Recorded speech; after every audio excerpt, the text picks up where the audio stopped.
Now, Eskom says there's a possibility of implementing stage 8 load shedding in South Africa. The embattled power utility says they're working on finding solutions to tackling power outages as Eskom battles to keep the lights on over the winter season.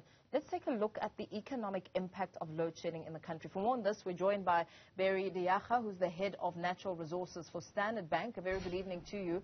Thank you so much for your time. I mean, load shedding can have a detrimental impact on businesses, not only residents themselves. When operations are halted or operate perhaps at a reduced capacity, productivity is affected and jobs are on the line. How does load shedding affect the overall economic growth?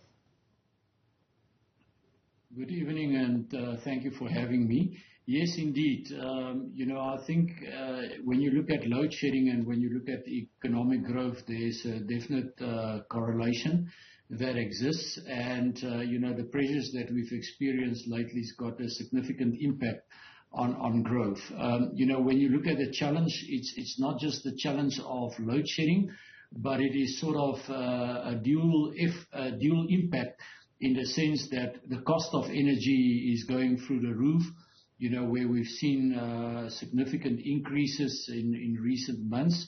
That cost burden has to be carried by your businesses. They can't always pass it on to their customer base, so that on its own's got a significant impact. And then, of course, the issue of load shedding, and load shedding isn't just about not having access to power, but it's also about the opportunity cost of using alternative solutions like generators, etc., that has an impact on the business as such. Yeah, because this increase has also forced many businesses to also rely on other alternative energy sources, and which are often more expensive, initially leading to higher operational costs. How does the dent in profit margins, what sort of impact does that have? Yeah, look, it is quite significant. It obviously depends on a company's energy intensity, but there's very few industries in South Africa that's not reliant on power.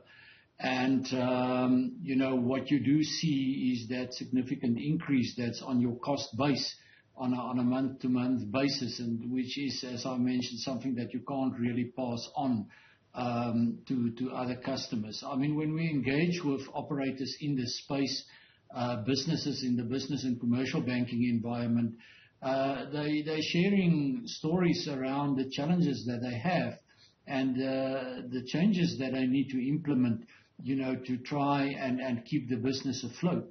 And many of that also have an impact on their staff. So there is a knock-on effect that it has, that then eventually cascades through the economy as such. In turn, I mean, one could also argue that if businesses aren't able to afford the clean alternative energy sources, they're then forced to rely on equipment like generators. I mean, you made mention of it. And that in turn increases the use of fossil fuels and further contributing to environmental pollution.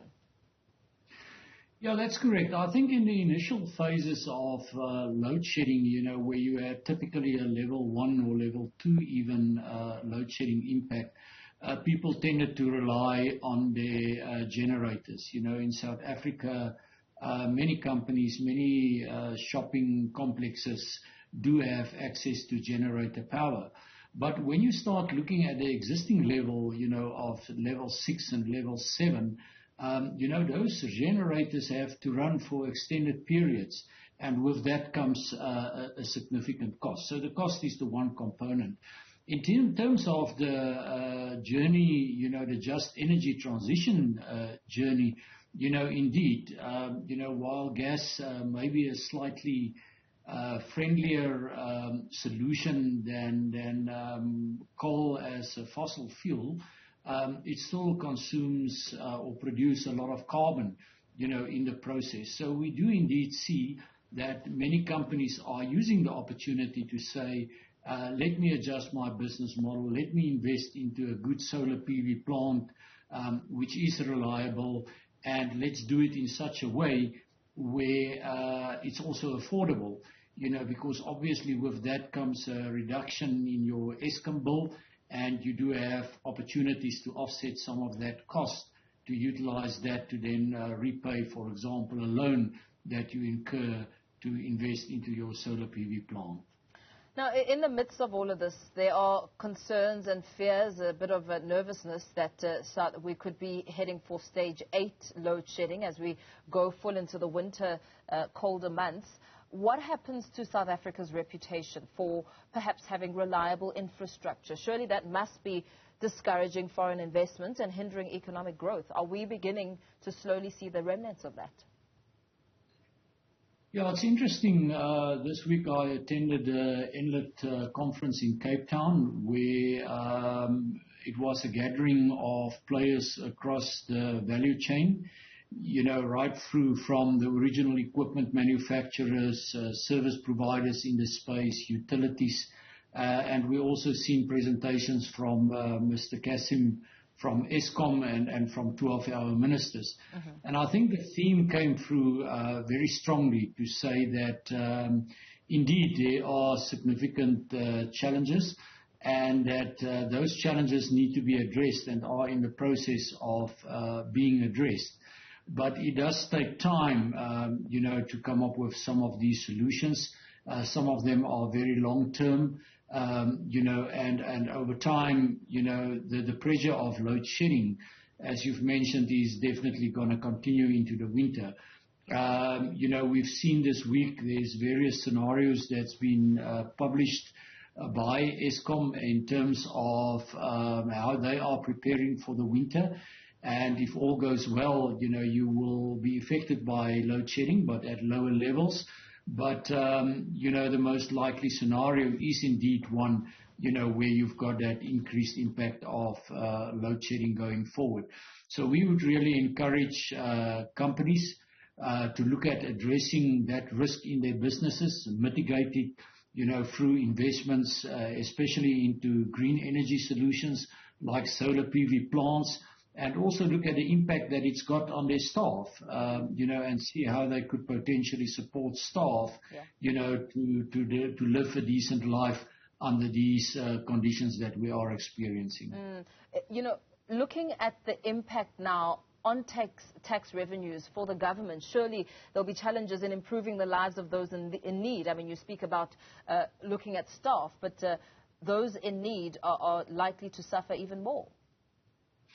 Yeah, tax revenues are definitely tied, to profitability, and profitability is significantly impacted by all of these challenges, whether it's through reduced turnover, whether it's through increased cost, in the end it does affect the bottom line. And if that bottom line gets affected, there's definitely a knock-on effect when it comes to taxes for government.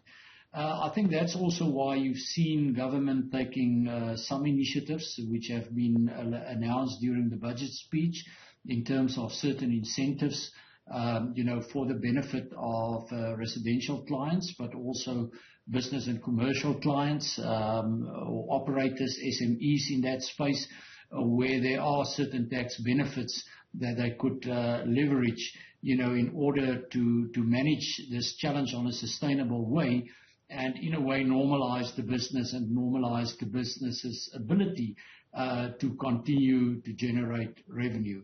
Yes. I think your point around us living in a global village is true. Many of our companies got long-term contracts where they need to supply to local companies, and where they also often export some of their products, and production is also impacted, by load shedding and the cost factor, which then has a knock-on effect into that space as well. Yeah, absolutely. Thank you so much. Thanks for weighing in on this discussion.